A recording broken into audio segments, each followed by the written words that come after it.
Welcome back to Inside the Gaming Lounge. We're doing another video game editorial talking about our favorite games for 2020 and talking about what we think is game of the year and what's not game of the year. So for our next game, we're talking about The Last of Us Part 2, which came out earlier in the year. And yes, it will be the big winner with other, game awards and some other outlets and stuff like that. And as we've mentioned before, they're just wrong. And we generally get it right here at that Nerd Show. But we did want to talk about this game a little bit because The Last of Us is one of the staple PlayStation exclusives. I mean, the first game is absolutely amazing. It's been offered free through the PlayStation Store, trying to get more and more people to play that first game, especially on the newer consoles because it was first released on PlayStation 3 and kind of ahead of its time when it came out. So of course you've got to do a sequel with your main protagonist, Ellie. So Scott, you were the one that really played through this game, and I know we did kind of a podcast walkthrough of it. You enjoyed it for the most part, but really not your favorite game this year. Tell I me what wouldn't you say liked that I and what you didn't like. enjoyed it. Enjoy is not a word that I would have used. Okay. The game for itself is okay. And that's gameplay wise, it's okay. Um, yeah, the environment in it is interesting. It's pretty much the same as last time. It looks exactly the same as last time. Um, I don't know. I put the game in, I looked at it, I went, okay, cool. I remember the storyline and how it ended from the last time. And then just as soon as it started and I heard the actors and stuff interacting and everything else like that, something felt off just instantly. And I was like, okay, this is weird. And I didn't finish the game. I don't have any desire to, because I just reached a point where honestly, I just looked at the writing and the bullshit predictability of the storyline, and I went, no, I'm done. You've already fucked the dog. You've already showed your hand way too soon, and I have no interest in continuing this game because everything that you're trying to push or change or shock me with is just PC bullshit to make neckbeards angry. You know? Wow. Okay. And that's kind of strange because another reoccurring thing with that nerd show is we talk about how sequels can end up being better than the first game because they're able to improve upon not only from the story but gameplay itself. Again, Uncharted 2 uh, was just it's a monumental game that everybody should play. Another great PlayStation exclusive. But and I get what you're saying about the end, not wanting to finish it and stuff. The first game, it's a great and amazing game, but you feel like that there wasn't anything that they really improved upon or made anything better with the sequel compared to the first one. I mean, they added in like a few gameplay elements of like being able to like, kind of mod your weapons a little bit better and stuff like that, but I really don't feel that game even remotely shifted enough. Because honestly, the way the game starts, it feels like fucking DLC for the first game. Okay. It really feels like they were like, nope, we're gonna wrap this up. We're gonna fucking go a different direction with the second game, and this is how we're gonna wrap it up. And I'm like, okay, but When I why? after finally getting around to playing the first one earlier this year because it was free on PlayStation, loved it, fantastic. Know why everybody loves this game. I literally felt like this was just another chapter, and it wasn't really a completely different game. I mean, it was great to see Ellie older and stuff, and trying to talk about her current relationships and stuff. And granted, I don't care if she's a lesbian. You want to throw that in there, that's fine. But it is the PC bullshit for the neckbeards and just trying to cater. And Well, and by the way, not yeah, every not every girl gamer is a lesbian, just so you know, people. Um, And not even that. It's the fact that, like, and as we talked about in the podcast when we discussed the issue, then she's your fucking like kid sister slash daughter experience. You know, yeah, like I don't want to spend this time forming a relationship with somebody who's technically like a surrogate child to you, right. you know, or like a kid sister kind of thing. And then all of a sudden you go into this progressive world where it's all like, yeah, while daddy's getting his head beat in with a golf club, she's off fucking and doing drugs. I don't want to see that. I don't need to fucking see that. That doesn't make the storyline better. In If fact, it makes you it worse because you didn't have a creative idea. You had a fucking dick fart and then called it an idea. Well, another thing to kind of look at too is HBO is doing a Last of Us TV series, which is great. I mean, and I feel like you could do that, but there's a difference than having a TV series that you're going to watch of a story compared to what you're playing. And when you're playing a game, sometimes you want to get to the survival, the action, and all that, and you don't need any of these other things that doesn't really matter or determine what you're going to choose and how to play the story. Mm-hmm. But it's like we have to throw it in here to give you some kind of emotional connection to the characters or whatever. Like, well, do you really? So that because that's what I kept thinking is you're going to give me like a 8 or 10 episode Last of Us series on HBO, which I'm excited to see, and I think because I think they're I believe it's Nikolai Waldo Costa from Game of Thrones who's going to play Joel, which I could definitely see. I think it was one of those, hey, Jamie Lannister, don't shave your beard after Game of Thrones. We got another role for you.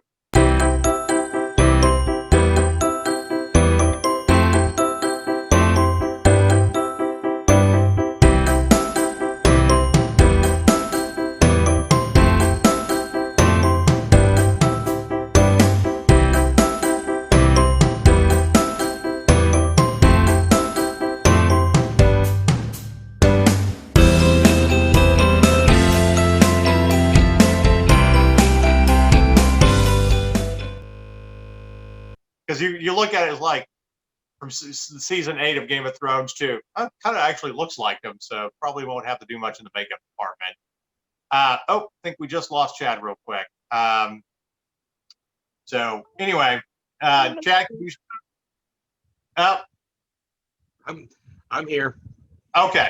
So we just got a little technical difficulties there. But my point is that really what you want in a gameplay story compared to what you would see? And I think that's just kind of being forced. It doesn't do anything for me personally.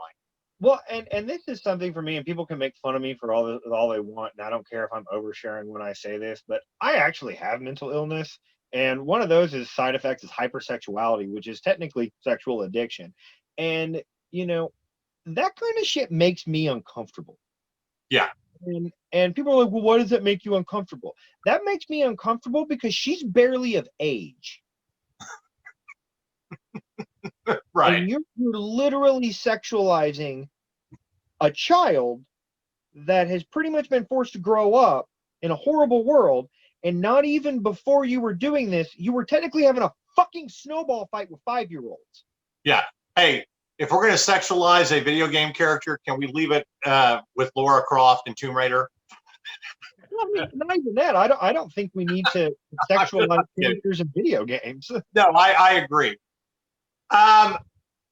From a survival, from everything that you played throughout the game, again, I didn't get as far into it, but do you feel like there was any changes in how you survived with this compared to the first game? No, not at all. Okay. Not at all. Not in the slightest. Right. I mean, because literally that it's like I mean, because I honestly feel like I am playing the first game all over again. It's just right. I just reversed roles. Right. And then all they've done is made the harder creatures to kill and stuff like that more prevalent than they were in the first one. So right. I don't get it. And here's something that we do. We talk about endings in stuff, and I know there's been a huge debate on how this ending, so we're going to spoil it just a little bit to give you an idea. Basically, the ending is Ellie is trailing Abby and and Lev to Santa Barbara, where they've been abducted by some kind of gang or militia. The new crop of enemies isn't given much characterization, obviously, because they're probably going to save that for the sequel. They mostly the mostly severe is cannon fodder that Ellie has to carve her way out to a final scene with Abby, compared to the careful work of establishing the history of the WLF and certified factions in Seattle.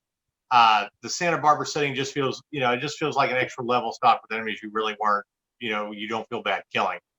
But anyway, eventually Ellie rescues Abby and Lev on a desolate execution ground. The two women are about to make their escape from the prison compound when Ellie demands that they settle things once and for all. Abby, who has completely let go of her conflict with Ellie, shrugs off the challenge until Ellie holds a knife to Lev's throat. Then the two women spend the next several minutes beating the absolute shit out of each other. Ellie finally wins the fight and starts drowning Abby. At which point, Ellie gets a flashback of Joel, not the moment of his death that haunted Ellie and, served as her motivation throughout the game. This time she sees Joel smiling at her, sitting on the porch back on a night in Jackson. It mirrors the dream Abby has of her father in The Last of Us Part 2. Closure begins when a woman gets a vision of paternal affection. It immediately causes Ellie to let Abby go. And then the game ends shortly after with Ellie's return to the now abandoned farmhouse she shared with Dina. And okay, so now what happens? Okay, so what happens to the pregnant girlfriend? Because that's what I want to know. And then two, explain to me how the fuck that ending makes any sense. Yeah, and then as she sits in the ruins of her life, we learn what happened in the last conversation Joel and Ellie had together. Turns out they reconciled. When we see the full scene, we learn Ellie visited Joel the night before he died and admitted that she would never be able to forgive Joel for the choice he made to rescue her from the Fireflies, but that she'd like to work on moving past it and see if their relationship could be repaired. Anyway, it's the second critical flashback we've received about Joel and Ellie, and then each one far from shedding light on Ellie's decision. Makes Ellie's choices less convincing, and then, of course, they're less structured and explanatory reveals, but each one cuts, again, the actions we observe throughout the game. The pregnant girlfriend, I don't know, but that's basically kind of how it ends. To me, that's not so much like a great adventure game that you're playing, is you're trying to play through this. Yeah. How do I put it? I don't know if reality TV is really the right word. It sounds like, honestly, what it sounds like is it sounds like somebody tried to make a fucking romance story out of fucking The Walking Dead, shit down the back of it, couldn't figure it out, and then tried to put in some kind of ethical moral lesson in the end of it. That makes no fucking sense. And I get about choices that you make. I'm not saying that you can't have, relationships or, emotional connections to characters. Uncharted did that a lot with the characters and everything, but it wasn't so over the top that it took away from what you were trying to do. I always loved those games because it was just good back and forth, with the characters. And of course, Sully always cracking some kind of dirty joke.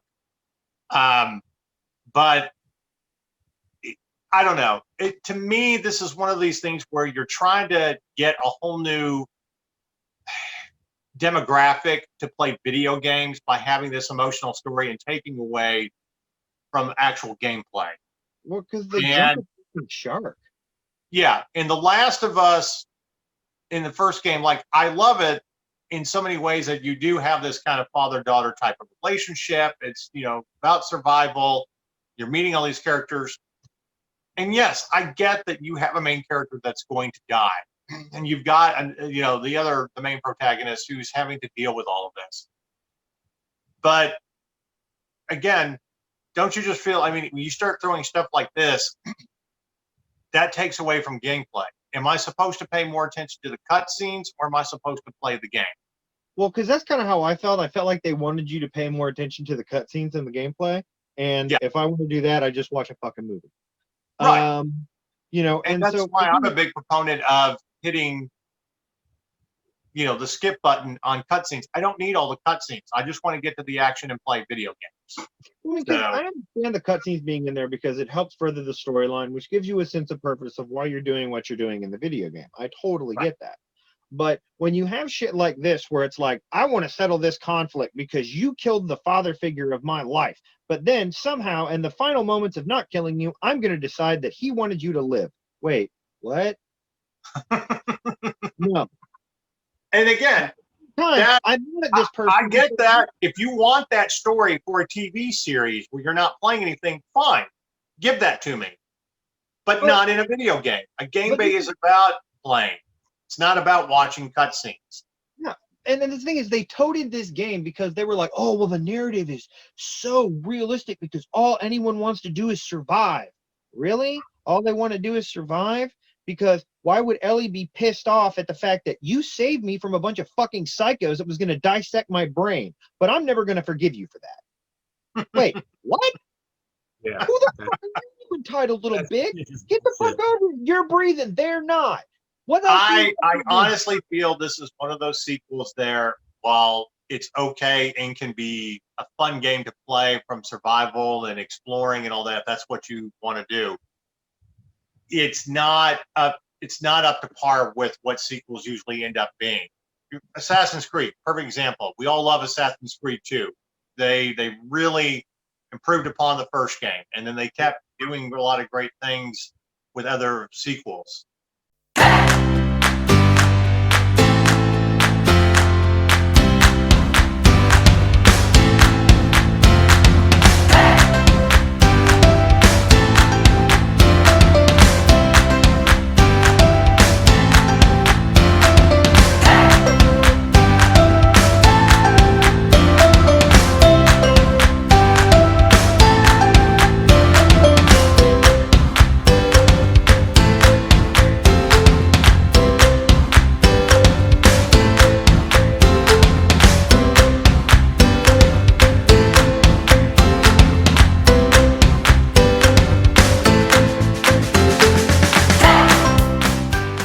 Okay, and taking you to different worlds and different places in history, or in times in history. Yeah. I don't play Telltale games because I don't want a completely story-driven game where I'm not doing anything. If I want that, I'll watch a TV series. So it's like the Walking Dead Telltale games. I don't want those. I don't care. I want to be able to play a game where I have to survive, stick to the gameplay, give me a cutscene that only serves as letting me know what's going on in the story, but I can skip it if necessary. So, as for this, as people are rating it like Game of the Year, you guys are just idiots. I'm sorry, but this is not anywhere near. It wasn't even as good as the first one. Yeah, And Chad, usually, did you play the first one or any of this one? Chad, Me? No, yeah. I haven't played one of them. I was so put off by just it just sounds like we've been there, we've done that, we've walked down this road so many times. I'm tired of walking down this road. Also, yeah, that I'm there with you. I'm really there. And here, all the more reason why I think Ghost of Tsushima deserves this accolade, because Ghost of Tsushima is unlike anything I've ever played before in an open world environment. right. And And this here's is something, right. I And here's think something to keep in mind. I mean, and this is what the fourth reiteration of PlayStation going PlayStation exclusive game dystopian. Yeah, You know? yeah. Wow, And you've it's- never done You know what? I would have really liked. How about we have not done this this sequel, and you would have just given me a fifth Uncharted game. Yeah, I've been happy with but that. but and I'll take the Uncharted and the Tomb Raider games. Do you get a lot of familiarity? Yes. Okay, and I think you're supposed to have that. But you also, each sequel they have takes you to a brand new place, different landscapes, different things that you're having to do to where it feels like a new game. Okay. Yeah. I know I'm more of a Tomb Raider fan with the latest games that have come out than you guys, but I love the fact that you take one where you're on this. I'm right there with you, Marcus. I love them too. Yeah. I dig you know, I'm not a huge fan. And I mean, I understand those kinds of jump and climb platform games. They do have their place. They are kind of fun. I liked the Rise of the Tomb Raider game, like the retelling that they did of Lara Croft. I thought that game was great. The sequel, I thought she was just a meddling white bitch in other people's affairs and should have knocked it the fuck off. Well, no, your Rise of the Tomb Raider is actually the sequel to just the Tomb Raider game that came out in 2013. Okay. The one in 2013 where they're stuck on the island and they're looking for Shimiko and all that.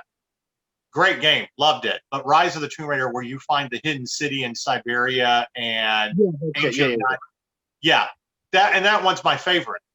I can replay that game over and over. Loved it. And I get what you're saying about the third, Shadow of the Tomb Raider. Yeah, you're absolutely right. You can definitely make those comparisons about a meddling white bitch and all that. But my point is, you have three very different landscapes. Yeah. Things that you're having to do. Yeah. Same with Tomb Raider or the Uncharted games. Okay. I don't know. I don't want to play the same the same landscape or the same area over and over in a sequel, if that's all that is. Yeah. You need to explore. Hence why the new Horizon game that's coming out is taking us into a whole new different world that hasn't been explored. That's the point. Okay. So all I'm saying is I'm not saying The Last of Us Part 2 isn't an okay game. Okay. But after watching how this ends, playing it a little bit, I mean, I would only give it a 7. It's okay, but this is not your game of the year. This is not one that you should be getting to. If you really just want to watch a story and kind of play video games, fine, I get that. But that's not how it should be. Playing video games is you are doing most of the work, and the cutscenes are minimal to help serve the story. All right. And the best games that we've ever talked about, that's how they do it. So they don't serve anybody's political or social agenda. They just no, are. You know what? And here's the thing: we're not knocking lesbian characters or anything like that. Not at all. Okay, you can have those relationships and stuff like that. Absolutely. Please have more of them. I mean, that's my thing. I love it. If you're going to have more of them, but you don't need to shove it down my fucking throat. Yeah, don't shoehorn it in there just because. I'm gonna borrow something from our writer Julie Jones, who, when she saw the first Wonder Woman movie, loves DC and all that, but literally said that I didn't need a movie to prove to me that you have a strong female character. You didn't have to keep throwing the vagina in my face that I am a woman superhero. I get it. You don't need to keep throwing that little by little. The subtleties work fine. Okay. Yeah, and here's a great way to tie this together. They do very similar things. 2 instances that I can actively remember in the game where they introduce homosexuality into the game. One is where you're investigating this thing. Everyone doesn't like this guy because he's in a camp and he keeps sneaking off every night. Come to find out, he's sneaking off every night to go visit his dead lover, who nobody would understand because they both had wives and kids. Right. So, but they mention that, and in that, your character doesn't judge anybody. It's just like, hey, I get it. That's fine. Right. The other one is Lady Masako. Lady Masako, arranged marriage, everything else. She cared for her husband. She knew it was important to have a good family and everything else like that. She also had a very intimate, loving relationship with one of her female maid retainers, which then went sour. But they discuss it and they talk about it, and they do it in also a historical way that shows that, this was tensions and why this was kept secret. But at the same time, the character's not like, oh, you're horrible, you're going to burn in hell, this is awful. It's just like, when you get so over the top with sex scenes or that kind of stuff. And my good example, I love the Starz TV series Spartacus. It was like watching a graphic novel. It's fun, great actors, loved all of it. But even at times, I was like, okay, you guys are getting a little too crazy with the sex scenes. I mean, I keep my porn separate from watching dramas. I don't need to. This is why I never did, Skinamax. I don't need you throwing a story. I don't need motivation of why he's there. And he's going to fuck the girl. Just get to it. A friend of mine used to always have a thing where he used to do double shots every time he saw the same two gladiators blowing each other in the background. And then whenever he would fucking, and I swear to God, it happened so much. And he's like, I got to quit doing it. And I was like, what? And he goes, there's this one episode where it's like 6 times. He goes, I keep doing it. Yeah, it's like that was always my biggest complaint is like, look, we understand Romans, orgies, nobody cares. You had gay gladiators, blah, blah, blah. I don't need to see it all the time. Look, I'm not saying that I can't stare at Lucy Lawless's tits for days on end. But at the same time, I refuse to believe that Jupiter's cock was brought up that many times in conversation. right. But a good example of, how you deviate from a good story. And if you're just going to regurgitate the same crap over and over, then you don't have a worthwhile sequel. So I keep debating whether I should actually buy this game and finish it this year. And I was just like, I'm not even willing to spend $30. My thing is, I may eventually play through it, but I will wait for it when it's free on PlayStation. That's how I've come down to this game now. So, but there you go. You've heard two very different takes on games that are up for Game of the Year. As you can tell, we're not voting on The Last of Us Part 2 as Game of the Year, and I don't think the rest of our staff will be either. But, and again, for those that think that it is and it's, best narrative and all that, then you've clearly not played Ghost of Tsushima, and you should be ashamed. I would, and this is my thing, and this is kind of an open challenge. I would like to hear from viewers. If you disagree with me and you have accurately played both games, and I'll give it, I didn't finish The Last of Us Part 2. I'm not going to. But if you're one of those people that you have put in equal amount of time, or your juxtaposition is the other way around, you got halfway through Ghost of Tsushima and you don't want to fucking finish it, and you prefer the Last of Us Part 2, give me a breakdown. Compare them side by side of why you think I'm wrong. I would love to hear it, and I would love to discuss it with you. Yeah, and I think that's fair when you are comparing games. We actually did that in 2017 when we talked about Horizon Zero Dawn versus, Legend of Zelda Breath of the Wild, and why people felt either game was better. And the reason I was the deciding vote, it was literally, I will always take a new adventure, a new story and mythology over sequels. Oh, yeah. And especially of a game that, while you gave us kind of an open world Legend of Zelda game for a new console, and I loved playing it, it doesn't compare to this brand new story, which I'm actually going through again because I want to get ready for that sequel. So, but there you have it. I mean, again, I would only have rated this at best a 7, if that. It's not even going to make a top 10 list for me this year out of games. And I mean, I'm actually going to literally put the story, the new Call of Duty story, better than this one. And that's wow. Look, I didn't actually hate the Call of Duty story. I just was like, quit trying to regurgitate the same crap you've done over and over. Okay, I've played this game before, but I also like an 80s espionage thriller. I felt like I was playing the TV show The Americans, which I absolutely love that TV show. So I was like, yeah, you get a few bumps because of that. So, all right, everybody, you've heard our takes, and you will find out what our actual game of the year is on January 2nd.